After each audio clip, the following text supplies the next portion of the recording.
Yo, so today we're going to be going through the navlog and we're going to see how fast we can get this thing done. I'm going to speed run it and come up with like the fastest method to get through this entire sheet because these are not too fun. So I'm going to start a timer and we'll see if we can get this under like 20 minutes. Okay, so first our route is going to be from Hawthorne to San Bernardino. So I just planned it on ForeFlight and it's pretty much going to be heading east direction the whole way. It's a LA airspace, so there's a lot of Bravo to deal with. I just picked a lot of visual points and a lot of airports that we're going to have to go around. And we picked 3,500 feet because, as you know, if you're going eastbound, you want to pick an altitude that's odd 1,000 plus 500 feet. So 3,500 is perfect. So yeah, the first thing we're going to start off with is the magnetic course column. So it's pretty easy. You just have to click each leg on ForeFlight and you'll get your course and your distance. So you're going to want to plug your course into the first box, since we're talking about my first 2 points, Hawthorne to the blimp. And I basically combined the blimp and my top of climb because I mapped it out and made sure, you know, on the chart that's time, fuel, and distance to climb in the POH, that my point, the blimp, is also about like 6 miles where I'm going to hit my top of climb at 3,500 feet. It's just kind of more convenient for me to do it like that. So I kind of recommend combining a visual point and your top of climb, and then also for your top of descent, also combine it with a visual point. So we're going to go through all these legs, and I'm just going to fast forward.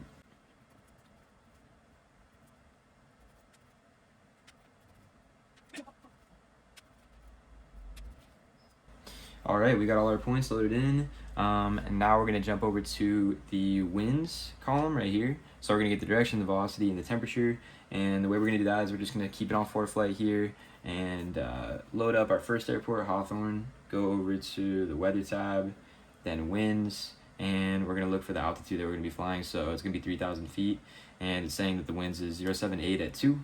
So let's plug that in, 0.782 knots, and then it even shows you the temperature, 16, which you could put in at the bottom because that's going to help us calculate our true airspeed in the cruise performance chart in a little bit, so you need those temperatures.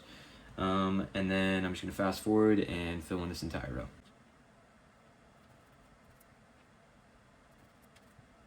Also, as you're going along, you'll see some of your points aren't going to have like weather reports because they'll be like visual waypoints. So the way I do it is to just look for the closest airport to that point because it'll have weather data, and then you could just go to the wind tab for it, and you'll kind of notice that it's pretty much the exact same winds for the majority of your route.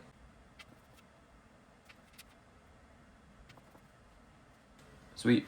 Once you're all done with the winds, you want to get into pressure altitudes. So pressure altitude formula, I put it down on the back here, and we're pretty much going to use this and plug it in for what our altitude is going to be. It says field elevation at the end of it, but we want to get this for our cruise altitude. So I'm going to plug in 3,500 for this number, and then the current altimeter, I'm just going to use something in the middle of my route. So let's just use Fullerton just to get like an average. Go to the weather tab, it's going to be 3002. So we'll plug that into the current altimeter and see what we get here. Cool. So pretty normal pressure over where I'm at, 3,400. So we can basically just keep it our normal cruise altitude being the same as the pressure altitude, but we'll write that down just so we know. And there's also a box for it back here so that you can keep tabs on your pressure altitude. Cool. Once you have the pressure altitude, you want to decide what RPM you're going to be flying at. So I like to just pick 2,400 to get over there pretty fast. But yeah, so you can pick whatever you'd like there, because then we're going to hop over to the cruise performance chart and use those two numbers to be able to pick what true airspeed we're going to be getting in our when we're cruising. So let's see here, we're going to go to the 4,000 column. You could interpolate, but for like time purposes, I'm just going to go use 4,000 here, and 2,400 column, take it over to the standard temperature column, because 17 degrees, more like 16 degrees the whole route, is basically standard temperature for 3,500 feet. Remember, this is the rule for standard temperature. Every 1,000 feet up, 2 degrees lower from the standard temperature of our normal 15 degrees at sea level. So going up to 35, it's going to be more like 9 degrees for standard temperature, which is close enough to this like first standard temperature column, so I'm just going to use that. And then we go over here and we'll get 108, it looks like, for the true airspeed. So we'll plug that into the true airspeed column here for all of the boxes that we're going to be cruising. So cool. So that's going to be our true airspeed as we're cruising, and now we need to figure it out what it's going to be as we're doing a climb. So in this plane, obviously we always climb at VY, so VY speed is going to be 76, but wait, that's going to be indicated. So we're going to have to change it all the way to true. And the way you're going to do that is first switch it to calibrated, so you got to correct for position and installation error. That's going to be in the POH over here, so just probably a couple pages back from that cruise performance chart. It's called airspeed calibration, and you take the indicated speed, which was 76, and then you see what the difference is going to be for the closest number to your indicated airspeed. And for mine, it's just saying -1. So we'll take that 76 indicated, and it'll change to 75 calibrated, and then we have to change to true airspeed because that's what we're mapping it out on the navlog in. So we have to account for pressure, altitude, and non-standard temperature. And the best way to do that is on the E6B app or the old-fashioned wheel, whichever way you want to go. So true airspeed, we're gonna do pressure altitude 3400, true temperature 16, and calibrated airspeed 75. And then true airspeed we got 80. So perfect. We'll take that 80 and we'll throw it into the true airspeed for our climb column. Then we just have to do the same for our descent. So I always descend at 90 knots indicated, so we'll change that over to true, just like we did up here really quickly. And we got 95 for the true airspeed.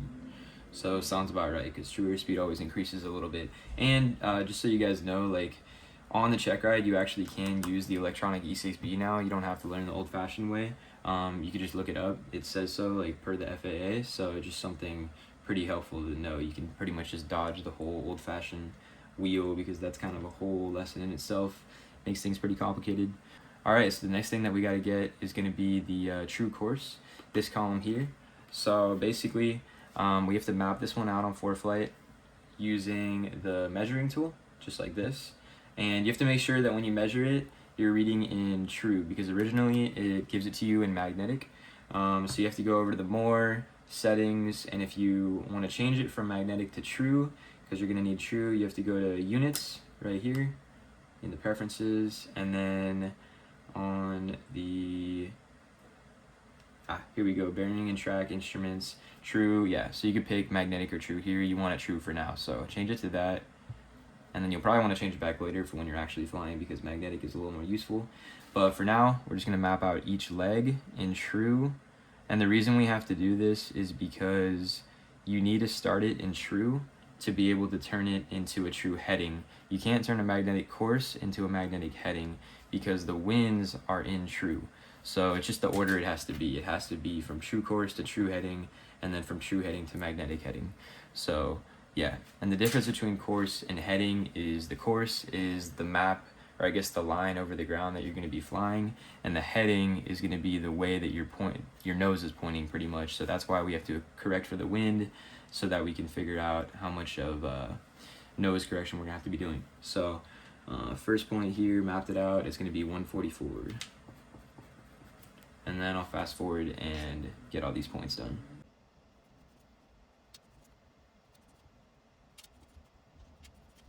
Alright, so now that we got our true course, we got to change it to a true heading, the next column over, and we have to correct for the winds, all the wind columns that we got here. So we're going to hop back over to the E6B, pull up the true heading, it's called heading and ground speed, and then we're going to plug in all this data. So the wind direction, we get 78, the wind speed's 2 knots, so it's not going to be a big change. The true course that we just got, 144, and then the true airspeed. So for the climb, it's going to be 80 knots. Cool. So our true heading is going to be, well, wind correction angle is going to be -1, and that's going to make our true heading 143. because we're going to subtract it from our true course. And then the ground speed is going to be 79, which we could plug in too as we do all these points to get it out the way for later. Cool. Next column, I'm going to speed run this and then get back.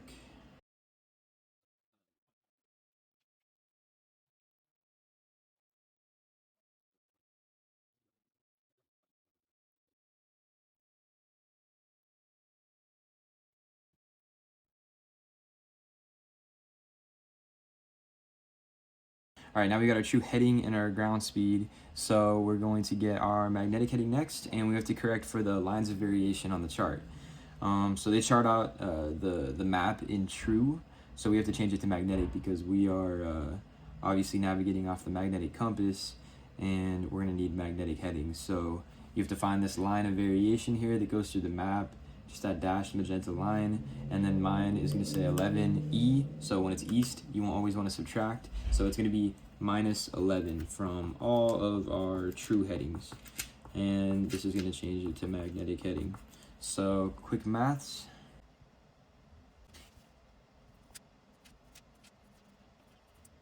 Cool, so now we got our magnetic headings. Finally, we have to hop over to the compass deviation card, which, you know, every plane has. I'm going to use the one for the plane that I fly the most. So we're going to start with 132 and find where 132 is at, or the number that's closest to it. And then we're going to see what the actual deviation is for what we should steer based on that compass's, you know, installation problems. So this one doesn't have any, so it's going to be 0. Mine is pretty good. Some of them show up to like +5, +4, so just got to check yours out.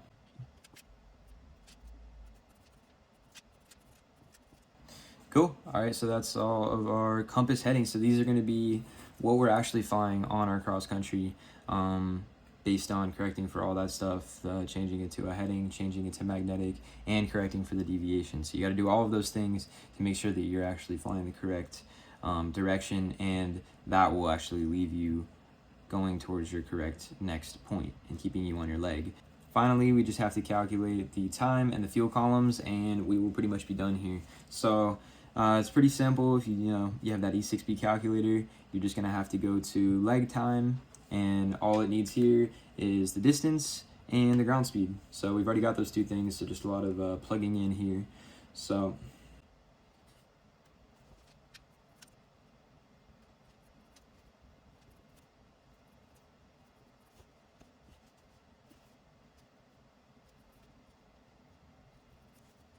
cool. Now that we have all of our ETEs, so from leg to leg, we have our distance and our time. Finally, we're just going to finish off by seeing how much fuel we're going to need from leg to leg. One important thing to start off with the fuel is you're going to want to go to the POH again, check that time, distance, fuel chart, and see what it says that you should add for the fuel, engine start, and takeoff allowance. So mine says 1.1 gallons. We're going to add that to our initial.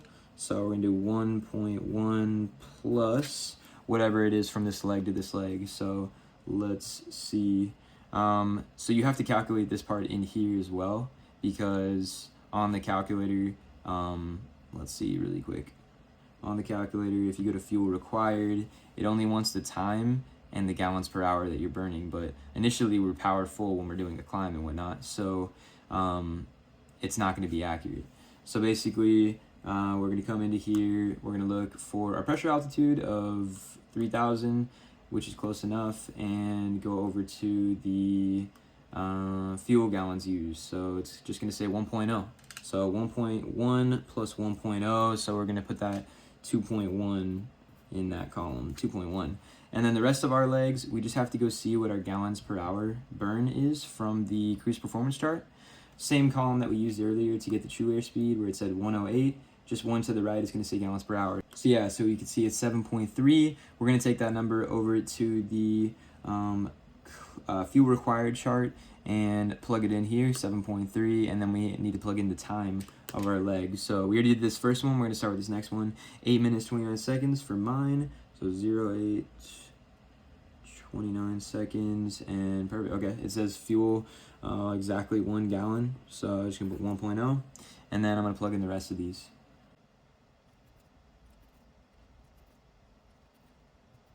Cool. After we get this whole column filled out, we just got to go total them all up and see what our total fuel burn is, and then we can just apply that plus 30 minutes or plus 45-minute rule and see if we have enough. Cool, so I got 6.0 gallons, which honestly seems a little bit low. Whenever you calculate it, it always seems low, so best to always pretty much just double that as a safety rule at the very least for your cross country, and you'll be good to go with safe minimums. So this is the entire navlog. You can plug in kind of like the surrounding information on your destination runway. You can draw it out, right, how you're going to enter the pattern and then come into land, you know, for the airport. All your frequencies can go in these boxes along with the runway length and the field elevation, and you could finish off the navlog with all that info. But, you know, mainly just wanted to get through this entire portion with all these crazy numbers and show you how to do the calculations. I mean, it's pretty simple if you have the E6B calculator, fastest way to go about it, and a pretty accurate way of going about it. You know, all these numbers are going to be perfect, and we pretty much know we didn't make any mistakes. So yeah, hope that helped you guys out. Good luck on those cross countries, and peace.